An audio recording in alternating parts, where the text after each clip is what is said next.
Welcome everybody to the legendary Brown Note. Today I'll be showing you my home theater. I'll be going over the different parts, some of the reasons why I chose them. Before we begin, I want to share the frequency response that I ran with Room EQ Wizard. This first one has no smoothing applied, followed by this one with 1/6 smoothing applied. Feel free to pause here to take a closer look. I ran Audyssey XT32 first, and then used a miniDSP to further EQ the low end. The first piece of gear is a 65-inch LG B7A OLED TV.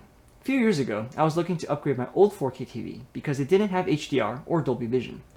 I did some research, and most of it pointed to OLED TVs for its awesome blacks and its great colors. I waited for a deal and pulled the trigger on the one you see now. The biggest benefit of my OLED is its deep blacks.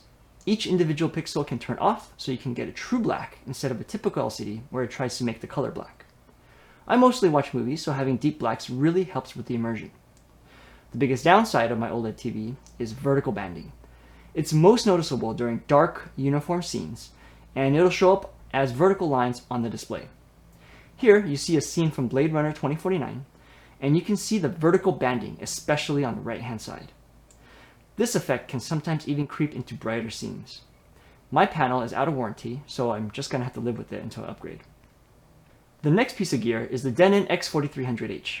It's a 9-channel amp with 11 channels of processing. I got this receiver because I wanted to try out Dolby Atmos. My current speaker setup is in a 7.3.4 configuration. I have 7 ear-level speakers, 3 subs, and 4 Atmos modules, or height channels. More on the speakers later on. This receiver passes through Dolby Vision, which pairs nicely with the OLED, which can display it. One of the things this receiver doesn't have is the new IMAX Enhanced technology, which I'm definitely curious to check out one day. Since I'm using the 11-channel processing of this receiver, I had to add an old stereo receiver I had laying around. It's an old Denon DRA397, and it's currently powering my left and right speakers. Up next, let's talk about speakers.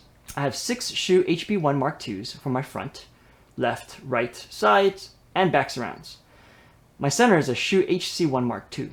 A friend of mine suggested them to me, saying they were a great bang for your buck speaker. I even managed to fit 5 of these suckers into my S2000. The biggest positive about these speakers is the soundstage. When I close my eyes when listening to music, I often feel like I'm in a space that's bigger than my room, which is amazing. The biggest downside of the speaker is it tends to be a bit bright. When I'm pushing near reference volumes, the high end can be a bit overwhelming for my ears. It can definitely get fatiguing if I'm doing some extended listening sessions at high volumes. For Atmos duties, I'm running 4 Pioneer SP-T22As. They are on the top of the front and back speakers. I went with Atmos modules instead of overhead speakers because I'm renting right now and didn't want to drill into the ceilings. Up-firing speakers are pretty controversial in the home theater community. I've heard people saying that they sound just like overhead speakers, to people saying that they are a complete waste of money. I would say I'm somewhere in the middle. I've heard at least 4 to 5 home theaters with properly set up overhead speakers, and these modules are definitely not in the same league. What these speakers do give is a very diffuse overhead effect. For instance, thunder and planes flying overhead definitely sound like they're coming from above your head, but I don't get that pinpoint accuracy that overhead speakers give. My ceiling is low and flat, which is to Dolby recommended specs, so your mileage may vary on how effective up-firing speakers are. I definitely love the effect that it adds to my movies.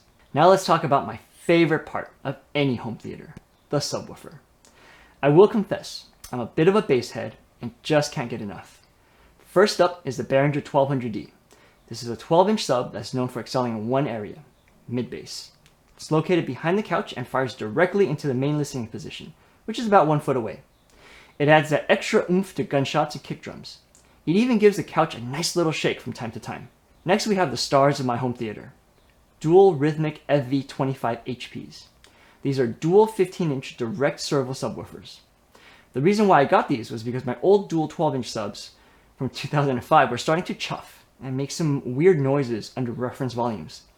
I knew I needed to go bigger with my drivers, so I was looking at drivers between 15 and 18 inches, and the major companies like SVS, Rythmik, JTR, and PSA.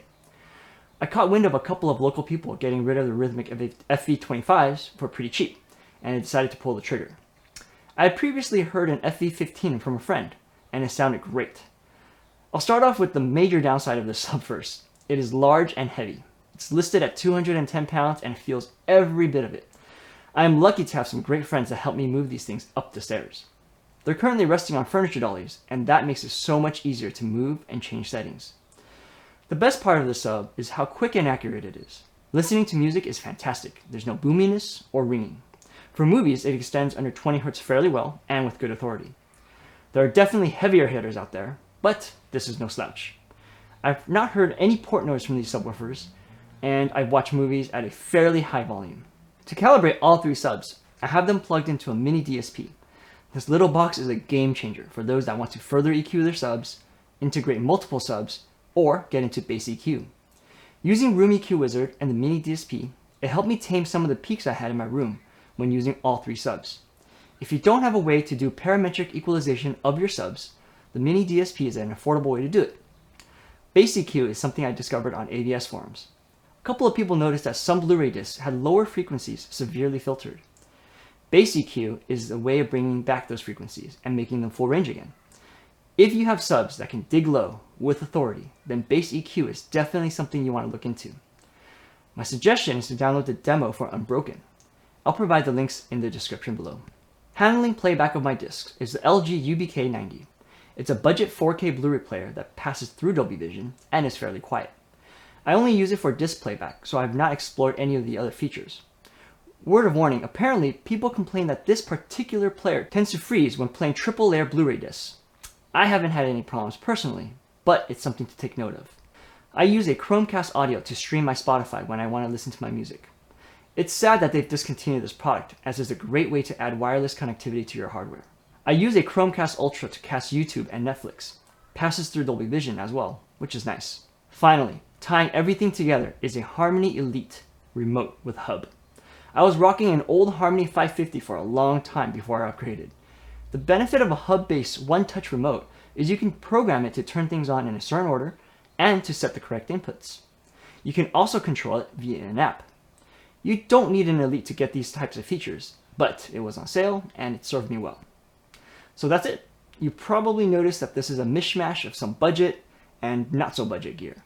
I know my placement isn't 100% ideal, and there's probably 100 different things I can do differently.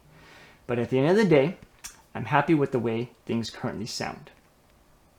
No matter what setup you have, as long as you enjoy it, then that's all that really matters.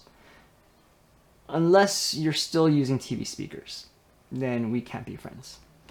Feel free to leave any questions or comments you might have. Thanks for watching.